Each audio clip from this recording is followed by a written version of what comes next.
Ladies and gentlemen, we have an update to this Andrez Martina case. You know, the scumbag that beat his 12-year-old grandson, whose name is Andre Smith, to death with a hammer. We're talking a back and forth banter with the victim's older brother, Hekima Martina, and discussing the events that happened that he witnessed personally. And the biological mother, Nekeda Martina, telling this scumbag to keep away from her kids. I'm Walls P. This is Matter of Opinion. Let's talk about it.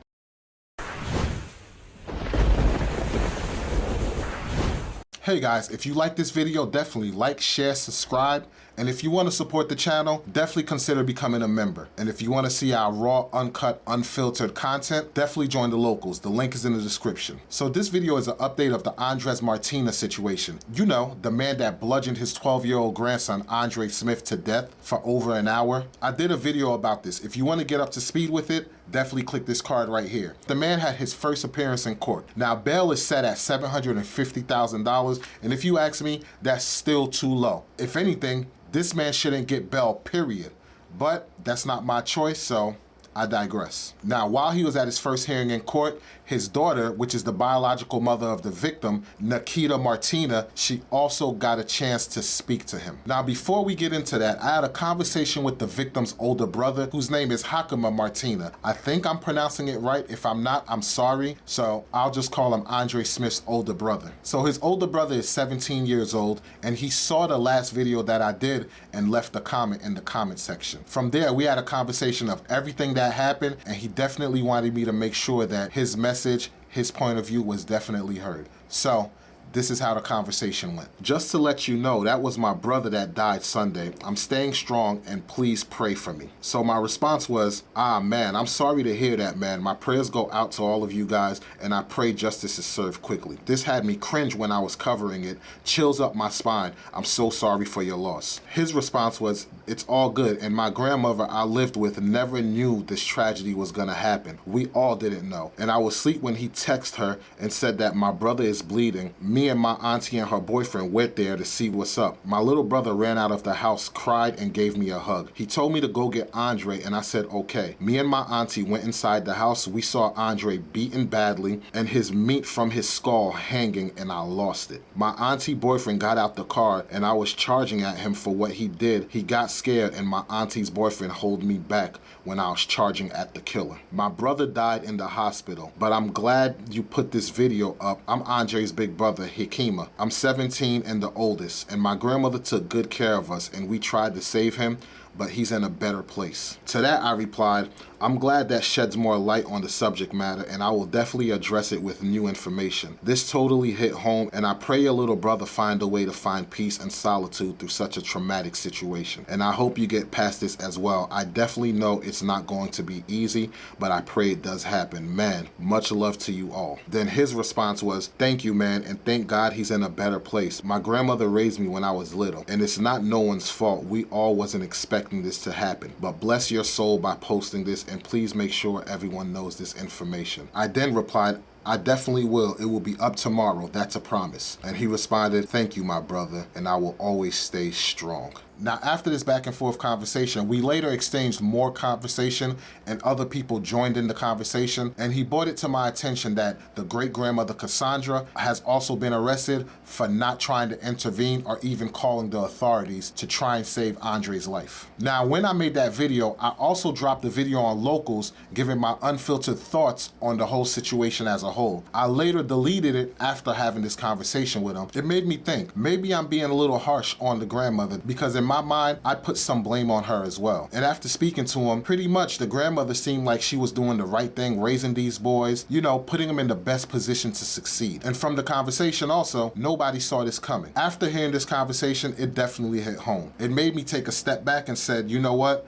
Maybe I'm reacting with my feelings. Let me dig deeper and get to the crux of everything. And pretty much it made me think back as a child. When my parents was having problems or issues, they shielded me from it. Because at the age of 17, 16, 15, you shouldn't be thinking about these things. Your mind should be on school books, going to college, toys, video games, whatever the case may be. Grown folks' business should stay away from children. But then after digging into Andrez Martina's history and then watching the court appearance, it made me say, whoa, So let's listen to it. The state is seeking $750,000 cash bail. The reason for the significant cash bail, this is probably one of the worst cases I've ever seen.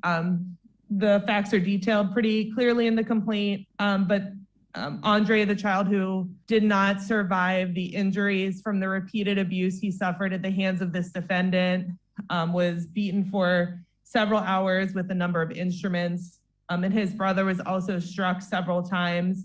Not only that, but his brother witnessed his older brother go through a much more severe beating and eventually succumb to his injuries. The defendant in this case did confess and also indicated during his confession that he knew what he was going to do while he did it. There is the potential of 2 life sentences plus 35 years as penalties for this case. The defendant's prior record of at least 5 prior felony convictions, 2 of which are violent offenses. The likelihood of conviction here is extremely high, and there is a high likelihood of a significant prison sentence in this case. Hi, Court, I would like to make a statement. I just found out how to unmute the Zoom. Oh, okay. Go ahead, Ms. Martina. I just want to tell the courts that my dad has hurt me my whole life. I loved him because he was my dad. I was going to give you a chance, man, until last month when y'all told my kids what you did to me when I was a little girl. I warned you. I begged you to stay away from my kids. I will never, ever forgive you or Alicia for what y'all put my baby through. You know I've been working hard to be better than what you and her showed me to be. Andre didn't deserve what you did to him. Aston didn't either. And I hope you and your mama suffer, and I hope wherever you go, they do to you what you did to my baby. I hate you. Okay, Ms. Martina, I thank you for sharing. And the only thing I can say is that my heart goes out to you. Ma'am. All I can do is just say I'm deeply sorry. All right, and I wish you luck, ma'am. Loved you. I was gonna give you a chance, nigga. Oh my God.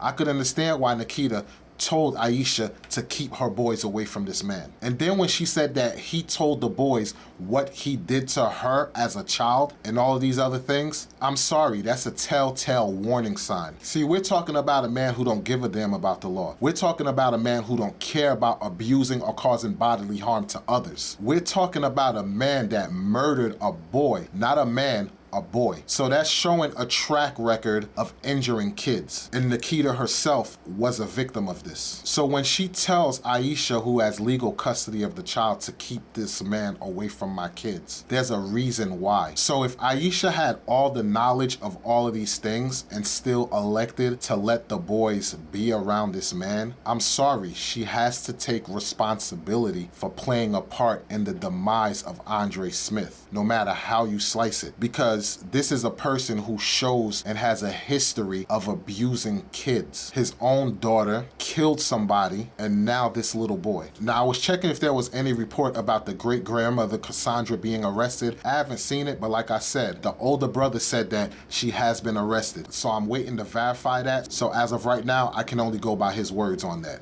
But I do hope she's arrested and in custody. I understand she might have been incapacitated or whatever the case may be, but they said that Andrez Martina hit Andre with her cane. So that means that she can move around, and she could have took the liberty to call 911, call somebody while this attack was going on so that the proper authorities could have came and possibly rescued this boy. So she's just as guilty as he is for standing by and not doing anything. Now, if she was completely incapacitated and can't move, understandable. But if you have a walking cane, that means that you can move, especially in a case like this where a child is being beaten to death. Trust me, anybody in their right or left mind would garner up the strength to get to a phone or something so they can contact somebody. And this is how you know this man knew what he was doing, and this is not a first time or a one-off thing to him. Because after he committed this heinous act, the man didn't call 911. He didn't call for EMTs or anything like that. He texted the grandmother. He texted Aisha. So that's precious time wasted that could have possibly saved this boy's life. after the damage that he has done. And here's the thing, when you look at it from a logical standpoint, Andrez Martinez woke up at 3 a.m. and discovered the money was missing out of his wallet, right? He then pursued to beat Andre for 90 minutes. So I'm gonna give the benefit of the doubt and say the beating started happening around 3:30. So if you factor in 90 minutes, that put it at about 5 a.m. in the morning. So for 3 hours, the boy was sitting there in his own blood, head gashed open, bleeding, suffering. 3 hours. And the man did not call EMTs, 911, the proper authorities. He texts the grandmother. This, my friends, is what you call a piece of shit. This man should never be let out of jail. And I know I was gonna save this for locals, but damn all that. It's on my mind right now. This man should spend the rest of his life in jail, and every day of his life should get AR'd every single day until his dying day. Every day, your man should get AR'd multiple times a day until he dies in jail. And I'm sorry, I can't give the grandmother a pass because you knew this man's history. The biological mother said to keep these boys away. You grew up in a household with him and witnessed him abusing the biological mother, Nekeda, which is why she wanted him away from the boys. But you still allowed it, and you allowed them to spend the night over there. So I'm sorry, I can't give her a pass. She's not just as guilty, but she does play a significant role on the events that happened that night. So I hope justice is served swiftly and this man gets what's coming to him. That's gonna do it for this episode of Matter of Opinion. I'm Walls P, and I'll catch you guys on the next one. Peace. It's a matter of opinion.